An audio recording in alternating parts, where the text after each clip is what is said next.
All right. Hello and welcome to another episode of Inspired Content. I'll be reviewing The Dark is Rising by Susan Cooper. This, I guess, came out in the. I missed this. This is part of a series of books, apparently. So I guess it's Oversea Understone came first, then The Dark is Rising, Green Witch, The Grey King, and then the final one in the pentology. I guess so. Is the Silver on the Tree. And this was the second book in the series, but it felt like it stood alone well enough that I was okay with not reading the first book. They only really reference that at the end of the book as an event that had already happened and was taken care of. And I guess we probably saw some of the supporting characters appear in that previous book, but I didn't notice it.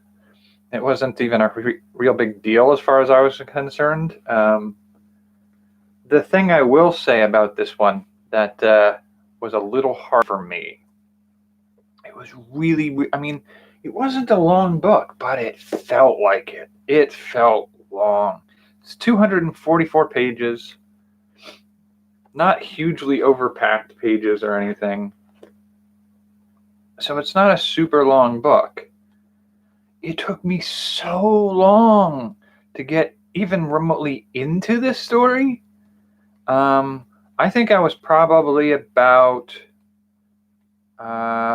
50 to 60 pages in before I hit a point where I was like, okay, let's see where this is going. And, while I was reading that, I was like, read a few pages, and I'll go do a load of laundry. Like, I just wasn't invested in it. The book was really slow to get started. And even once the actions really did start to get happening, it felt like they took a break from it and went back to the story of a young boy on Christmas in somewhere in England. And I was like, okay, so what happened to the story? Where is the, I think it felt like it was lacking that, a good story has a way that leaves you hanging enough. It's sort of like in a song, in a piece of music, where they can play the tempo, play the rhythm, play the melody in such a way that it leaves you unsatisfied and waiting for that next piece to roll in to satisfy that hanging ending. None of the first third of this book had that. At any point in this story, I could have just gone like, all right, well, I lost the book. I guess I'm okay with that now. I really thought about finding another book. It took me till I was about halfway through this book before I said, all right, I want to see where this is going and where it ends. And even then, they still felt like there were points in the story where they took breaks from the actual story for moments in a boy's life. And I was like, I don't care. I really don't care that Mary is a pack rat and hides the ribbon from unwrapping a Christmas present. And I get that that one is a sort of a Chekhov's gun. Like, the ribbon never comes back up again. But it sort of helps him identify a situation as happening that he wouldn't otherwise notice. But it was like, the way you tell that is, it could be so much more concisely put. And I feel like the first third of the book could be crunched more concisely, and it would be, this feels like it's a novella or maybe even a short story stretched out, I think is what I'm saying with this. That being said, once you get into the flow of the quest and the confrontations with the forces of darkness and some of the elements of sort of hidden character arcs that happen for some of the people, I think there's enough enjoyment in those story elements to make a good story. I just feel like it's so hard to get into this book. Like, so many times I almost walked away. I just said, like, I've got 150 books on a shelf in a storage unit. I can go get another one. I don't have to force myself to read this. But that being said, I think there was a fair number of the latter half of the book. There's a fair amount of the latter half of the book that had some intriguing ideas that I'll cover in the second half of the review, and the creative prompt video is where I'll do the second half here. But overall, I would rate. I feel like I want to rate this book. I'll give it maybe a 4.3 out of a 4.9.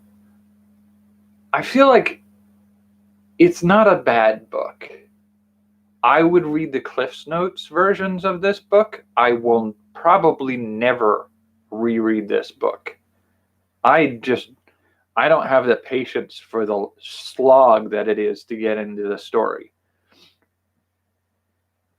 And I was kind of curious. I heard they made a movie out of it, and I did do some looking up of the movie version of this.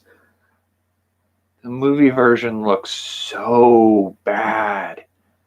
And it would cost me some money to do it. And I'm like, I'm not paying anybody to watch that. Like, I'm not watching a bad movie adaptation of a book that's hard to get into. I'm just not going to do that. I feel like there's a lot of... I'm curious to see where the rest of the series went and see how some of it's developed. But I don't know that I'm curious enough to read the book, any of the other books. Like, this to me is the type of book that I would enjoy better reading the plot summaries on Wikipedia. Because if any of the rest of the series are going to be that hard to get into, like, it took me a week and a half to get through the first 60 pages. I usually sit down and read a book through in 24 hours, even if it's a book that I'm struggling with. This, I just couldn't get the focus in on the story. Some of that might be some of the other projects I'm working on right now distracting me, but whew. So that's sort of how I feel about that book. If you're into it, I will say I've heard since finishing this that there are some people that consider it a good example of Welsh mythology. I don't know about that. I feel like Welsh mythology has to be shorter winded than this. Like, they're concise, told in a sitting stories.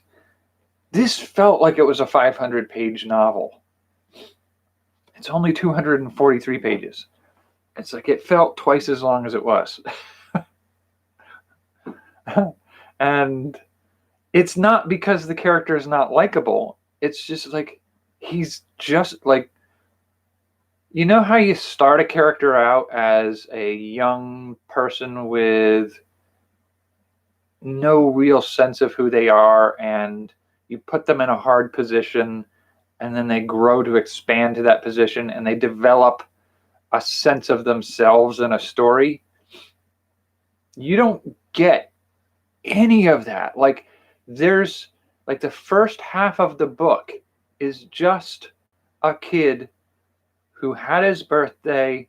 He's spending it with his family. He wanted snow for his birthday in December. He got a snowy day, and something mysterious is going on in the background. But like, it's literally just framed as something doesn't feel quite right. For the first fifth of the book, it just is this something doesn't feel right. There's always some hint of something, and they never set the trap off. They never do that thing that just kind of just, oh, now we're into the adventure. Like, you never get that rollover.